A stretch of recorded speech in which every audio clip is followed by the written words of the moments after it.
La colonización del continente africano fue una empresa que atrajo a los países europeos, pero no solo a ellos.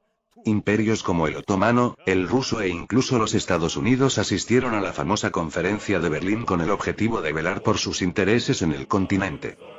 En el caso del Imperio ruso, solo estaban interesados en mantener sus rutas comerciales ya que les resultaría mucho más beneficioso que intentar mantener colonias de forma permanente.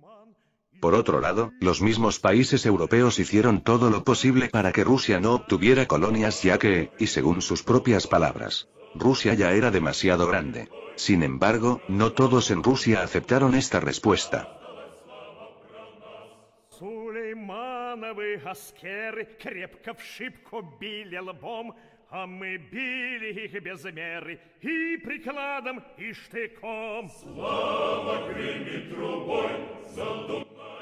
Todo empieza con el ministro imperial ruso Konstantin Povedonosov, quien preparó un cuerpo político-militar para enviarlo al Cuerno de África.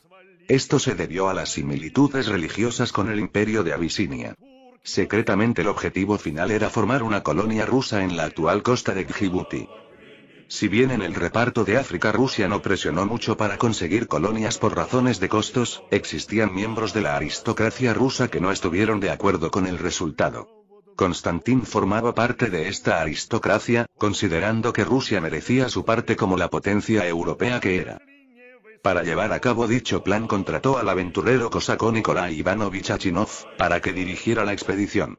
Achinov era un aventurero cosaco de 32 años con experiencia en el transporte de caravanas a través de Medio Oriente.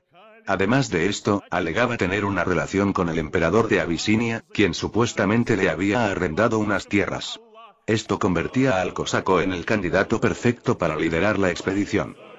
De esta forma Achinov zarpó el 10 de diciembre de 1888 de Odessa con 175 personas a bordo, de los cuales 30 eran cosacos. Después de hacer una parada en Egipto, en enero de 1899 la expedición llegó a un antiguo fuerte egipcio conocido con el nombre de Sagallo.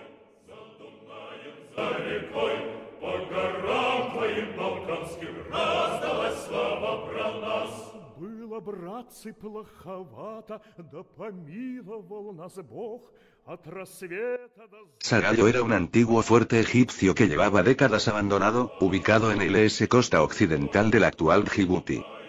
A pesar de su estado de abandono aún era un fuerte útil y lo más importante, en medio de una zona donde los franceses aún no habían llegado.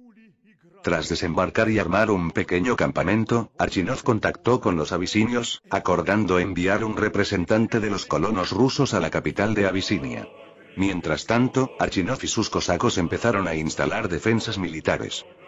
La llegada de los rusos a la zona fue descubierta más pronto que tarde. La presencia de los cosacos en la zona molestaba especialmente a Francia, potencia que ya estaba colonizando la zona y había logrado sus reclamos coloniales en el Cuerno de África en la Conferencia de Berlín. Estas tensiones hacían que cualquier suceso pudiera generar una reacción en cadena.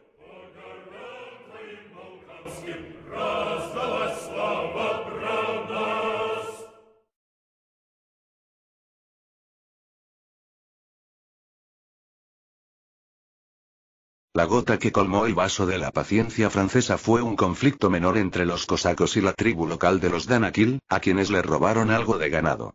Si bien Achinov pagó una compensación por el ganado y pidió disculpas, este suceso demostró que Achinov no tenía control ni autoridad alguna sobre sus cosacos, haciendo que la probabilidad de más incidentes aumentara.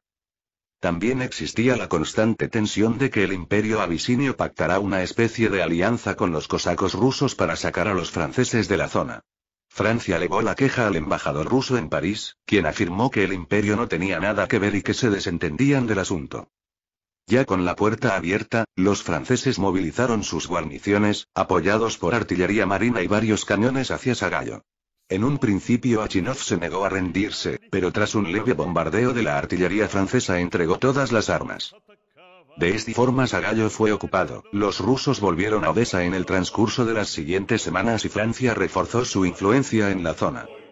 Una vez de vuelta a Rusia, Achinov y varios de sus cosacos fueron acusados de traición y desobediencia a la corona, siendo recluidos en diferentes regiones por varios años. Irónicamente Achinov intentó escapar a Francia, para posteriormente ser recluido en Ucrania nuevamente. Por otro lado, el zar Alejandro III dio la orden de que no se hablara más del incidente de Sagallo, ni entre la aristocracia ni por parte de la prensa, ya que temía de que este evento dañara las buenas relaciones entre ambas potencias europeas.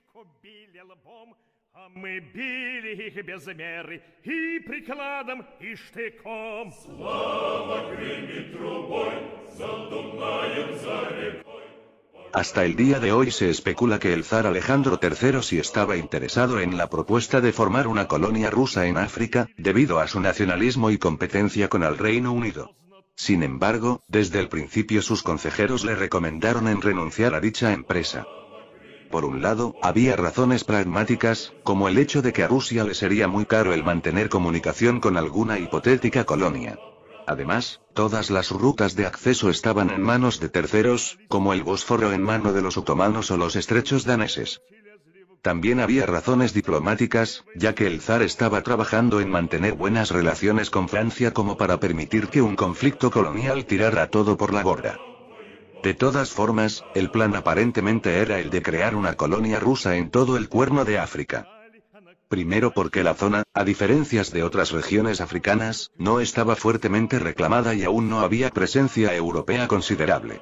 Por otro lado, la religión mayoritaria en la zona era el cristianismo oriental, por lo que existía cierta simpatía al verlos como hermanos de fe. Lo más probable es que el plan consistiese en sentar una base colonial, esperar que Francia no tuviera interés en una colonia pequeña como lo era el Djibouti, retirándose de la zona o vendiéndosela a los rusos. De allí anexarían el reino de Abisinia, tal vez en forma de protectorado, ya que el emperador Juan IV de Etiopía sentía más cercanía con los rusos que con los franceses. O tal vez los hubieran anexado por la fuerza. De todas formas, quién sabe. En el caso que hubieran anexado Abisinia, es probable que los rusos hubieran sopesado una posible guerra con una potencia menor como lo era Italia, quien apenas podían mantener sus colonias en Eritrea y Somalia. Dudo mucho que hubieran siquiera propuesto la idea de anexar la Somalia británica por todo lo que supondría una guerra directa con ellos, por lo que lo más probable es que la Rusia en el Cuerno de África hubiera quedado de esta manera.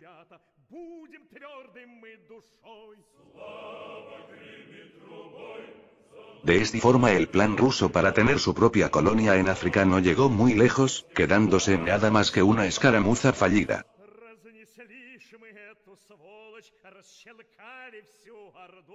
Это все, стрелочки, было в 77 году. Слава гремит трубой, за Дунаем, за рекой, по горам твоим балканским раздалась